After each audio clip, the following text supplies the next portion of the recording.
You are listening to the Toxic Mold Podcast with Steve Worsley, the toxic mold expert and your number one source for mold consulting and mitigation in the USA.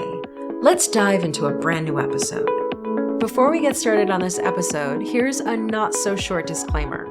While all attempts have been made to verify the content provided in this podcast, neither the podcaster or the producers assume any responsibility for errors, omissions, or alternative interpretations of the issues discussed here. All information stated in this podcast is the opinion of Steve Worsley. Steve Worsley is a mold specialist with over 25 years of experience in the construction and mold industry. The Toxic Mold Podcast is for information sharing purposes only. The views expressed are those of the podcaster and his alone. These views should not be taken as expert instruction or commands. While there may be references to medical conditions and symptoms, all podcast episodes are the opinion of Steve Worsley, and any medical questions or concerns shall be addressed with the appropriate licensed medical professional or professionals. As the podcaster refers to different mold types, please be aware that Steve Worsley is not a microbiologist, and questions concerning mold specifics should be answered by the appropriate professional. Steve isn't, nor does he offer any legal advice. For any legal advice, you must speak with a lawyer. The listener is 100% responsible for his or her own actions. You can check out Steve's books on Amazon. Just go to Amazon and search for author Steve Worsley. You can also take Steve's courses on Udemy or Skillshare, and you can find out more about those at cnccontractorservices.com. Now, let's get to the episode. Hello, you're listening to the Toxic Mold Podcast with myself, Steve Worsley. Once again, we have Cassandra here as a guest, so 2 weeks in a row. Yeah, good to be here. Yes, it's kind of nice that you threw me out on my own for a while. Now you come back in and you help out a little bit. So I'm sure our listeners enjoy it. But anyhow, today is episode 227. And today's topic is toxic mold and window wells. So you know what a window well is, right? Yes, I had to ask you because well confuses me. I think of well, a deep hole in the ground where water is. Why would you call something that is just like a little, I don't know, circular thing? You'd have to ask Webster, Merriam-Webster, whoever How would you things. define a window well? A window well to me is a apparatus or structure that's attached to the home to provide egress for a basement window. So, in other words, if you're below the dirt grade, you put that window well in, and that's how you're able to have egress in case there was a fire. You know, egress is an SAT word. I didn't know that. I've never done that. So really what you're saying, it's the way that when your basement is under the dirt, you still get to have a window because you push out the well, the dirt, and put a well in there so you can actually have a window under the ground. Yeah, the well part, I don't know. I get what you're saying. A well sounds more like water, but yes, it's usually a half circle and gives you enough area to, like I said, have a window below the dirt grade. And then if it's in a bedroom, it's supposed to have stairs, or it's not stairs, steps, so that any occupants of the home in a fire could get out. So. Oh, that's why there's that thing in there. Yep. Huh. That's what those steps are for. You know, we'll go over some things, but it kind of brings up the topic of the cover. That's why it's important to have covers over the window wells. But do our window wells have covers? I don't think they do. No. Okay. No. And our window wells are actually deep because our ceilings in the basement are 9 feet. So, and it's a full basement. There's no walkout. And, so it could be a safety concern. And the interesting part is we're talking about it a little before I had planned to, but we'll just address that. You know, you would want something pretty sturdy and heavy. So from the outside, you could walk on it and you couldn't fall into the window well. But the problem you run into is if you get something too heavy, if there was a fire, especially if it was a child, was in that bedroom, they got to be able to push that cover up if there was a fire to get out of that window well. Yeah, it sounds like if you have covers on the window wells, you should be doing fire drills. So people Yeah, know it's how important. to get out of them. Yeah, we talk about it, in our checklist, reviewing the fire escape plans, but it is something that's very important, because like you have those rooms in the basement, but then you have rooms up on the second level, and technically you should have like a rope ladder from those bedrooms to be able to get down to the ground level. Oh, that's true. Because if you had to jump out of our window, like in the master bedroom, Hurt yourself. yeah, you're clear up on a second level. Like you're a long ways up there. So it's important to go over those things with the occupants and your kids. But it's important though, going back to the cover, to remember, when I lived in another town up in Wyoming, it was coal miners, and so there were a bunch of welders. And a lot of the welders would be all proud about how hefty they made these window well covers. And I'm like, yeah, but how do you lift that up? Yeah, wow. And they're like, well, someone can help you. And I'm like, no, what if you're the person sleeping in that bedroom and there's a fire? That's terrible. You can't, And so for our listeners, you need to keep that in mind when you should have a cover over it. And it's a catch-22. Like, do you go with those cheap plastic covers you can buy at the hardware stores?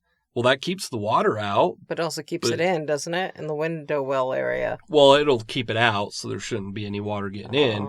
But the problem is if you're outside, if you stepped on that, you'd fall right through. Oh, gosh, yeah.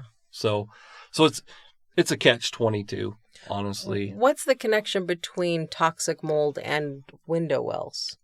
Because they're below grade, a lot of times those will fill up with water. Oh. So, like even from the sprinklers. Yes, it could be. So going back to, we talked about it last week when we talked about rain gutters. We talk about it all the time, grading and drainage. So if you have a window well and the top of it is here and the dirt grade out here is flat, if you get a lot of water, the water can come into that window well, or if it's just a defective gutter above it or no gutters, all that water comes into that window well. Well, the window well, the bottom of it's only usually 6 inches below the bottom of the window. Mm-hmm. And so when that fills up, where's that water going to go? Oh, yeah. Right into that bedroom. Yeah, wow. And you wouldn't know it if it's finished. Yeah, for the most part, you should be able to see water stains. Obviously, if you had an inspector like myself that has moisture meters and an infrared camera, if it was wet, we could pick that up. But yeah, that's what happens. Sometimes they become detached from the wall itself. So window wells are attached to the foundation with some lag bolts. If that comes away, you'll have a gap between your foundation and then the window well itself. And so water, like you said, from sprinklers, drip lines, anything could just come into that window well.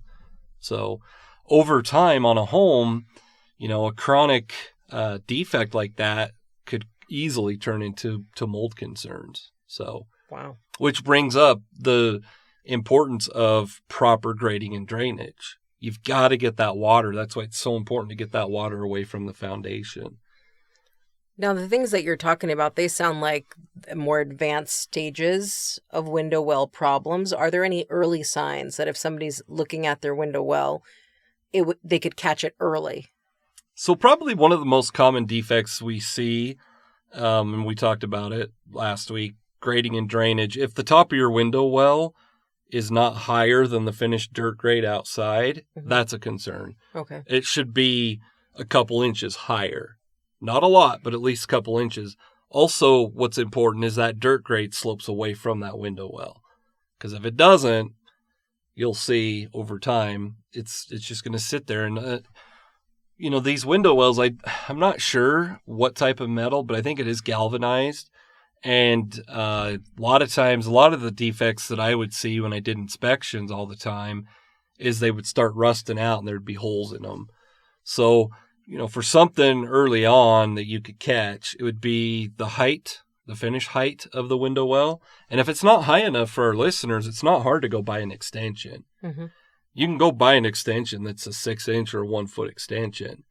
Even if you can't find one, you have a weird sized window well, you can always get that landscape block and just put that around it and build it up higher. That makes sense. So that's probably the quickest, easiest thing is the finished height of it. Make sure it's high enough above the dirt grade. And then also you can look from up above, so from the outside, or from inside the room down in the basement, make sure that that window well, it has a flange, make sure that those bolts are all the way in, and then that metal of the window wells are right up against the foundation. Does that make sense? It does. What do you do about window wells if you're in the middle of a flood warning? I mean, I'm assuming places where they tend to have floods, they don't do those kinds of windows.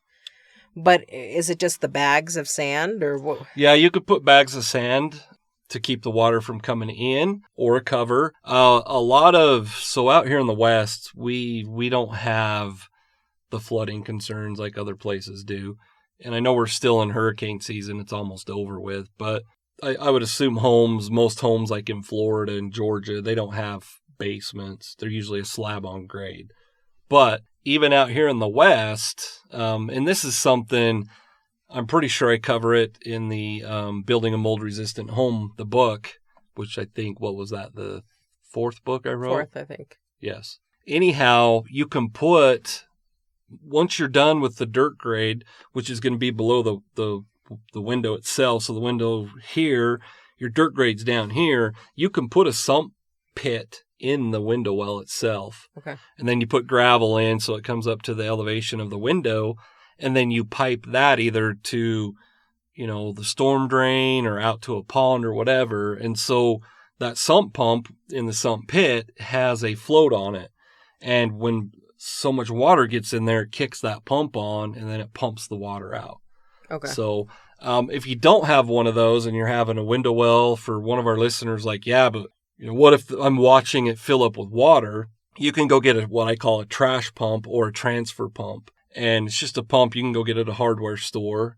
You literally just put it in there, and you hook a hose to one end, you plug it in, and it'll suck the water out. Okay. And, you can use like a shop vac if there's not that much water, but you can get a trash pump is what I call it, but it's a transfer pump, and just pump the water out. And then, obviously once that flooding event or whatever is over with, you need to address it and fix it properly, which would be a permanent sump pump. Okay. So then how often should people I think most people don't look at their window wells at all. I mean, nobody thinks to check their window wells, but I mean, if people understood the importance of it in terms of mold prevention, how often should they look? I mean, I think a lot of people be like, I don't even know what I'm looking for. Well, when you go down, when I say down, it's down in a basement. When you go down there, like I said, look for rusting, look for during a rainstorm, see if there's standing water, look for water stains, and of course you're looking through the window. From the outside, you can look down and look at the same thing. But as far as how often, I would check all that stuff in the spring and the fall checklist. Maybe it's something I should talk more about in the checklist, because I don't really address that. I think I do address sump pumps, stuff like that, but I'll try to remember to add window well inspection to that list. Okay. So really fall and spring, twice a year. Yeah. And it doesn't hurt, for the listeners that are listening, they're like, yeah, we never go check it. Well, even if you've done your fall checklist, just check it whenever.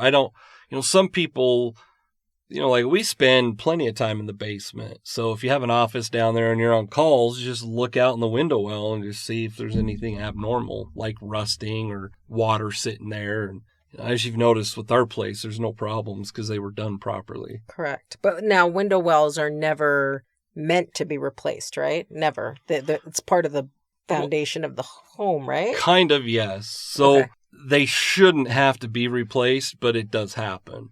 Oh. If you have defects that like the rust and things like that rust it'll get so bad it creates holes, and then so water starts coming in, and so then yes, you have to dig those up, and it wouldn't be and I don't even know, I don't do that type of work anymore, but I would suspect that to dig up one window well and replace it, if there was nothing around there, so no sprinklers or anything, I'll bet you it'd still cost you $6,000-7,000 to do it. So, all the more reason to check it twice a year. Yeah, exactly. To make sure that you don't have to spend that kind of money. And you have to call, as the contractor, you have to call out blue stakes I don't know what it is. Everyone has different numbers, but I think here it's 611. But they come out and you have to have it blue staked. And blue stakes doesn't include your sprinklers. It's just like electrical, gas, telephone.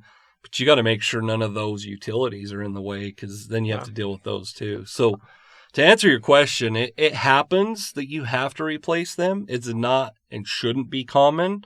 But it's something, like you said, if you do the proper inspections, it's something you can prevent. And, you figure, like with our house, we have only 2 window wells. Can you imagine a house that has like 4 of them and you've got to dig them up? I mean, you literally might as well dig around the entire foundation and put a French drain or drain tile system in. I mean, it's quite the project. And yes, it is done with the foundation. Well, after the foundation's been poured, before you backfill, then you put the window wells in. Okay. Huh. So it's pretty important. Very, and can be very expensive if you're not proactive. Yeah, it's something you don't want to ignore. It's not a problem that's going to go away. Wow. So what's your call to action for people? Just do like you just said. Go outside. You don't have to wait for the fall checklist or the spring checklist. Just go outside and look at your window wells for defects. Like I said, you're looking for water stains, standing water, rust. Make sure they're attached properly. Make sure they're above the final grade outside. So you should have the top of your window well, then several inches to your grass or whatever dirt's out there. Awesome.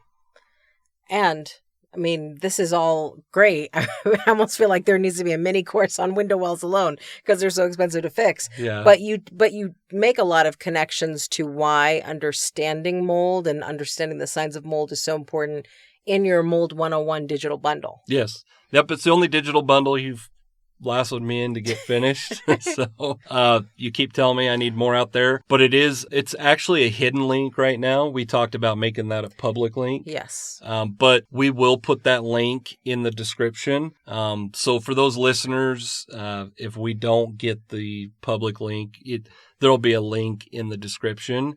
I don't think it's very expensive. I think it's $59, $69. I'm not sure. Something like that. Yep. And it's been so long since I've talked about it, but it has, I think, like 5 different sections, and it's got worksheets and all sorts of stuff. It's a great price for mold education. Yeah, it's a great bundle. So for you listeners, if you want to learn more about mold, just click on that link, purchase that bundle. Within a few business days, you'll get explain to our listeners what they get. Yeah, within a few business days, you will get an email that gives you access to the content. Okay, perfect.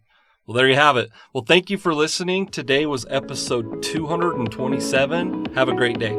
Thank you for listening to this episode. Make sure you go to our website at cnccontractorservices.com and sign up for the mold investigation checklist. Again, go to cnccontractorservices.com and get your free mold investigation checklist today. You can also, on cnccontractorservices.com, find out more about Steve's courses and books and consultations. Once again, go to cnccontractorservices.com.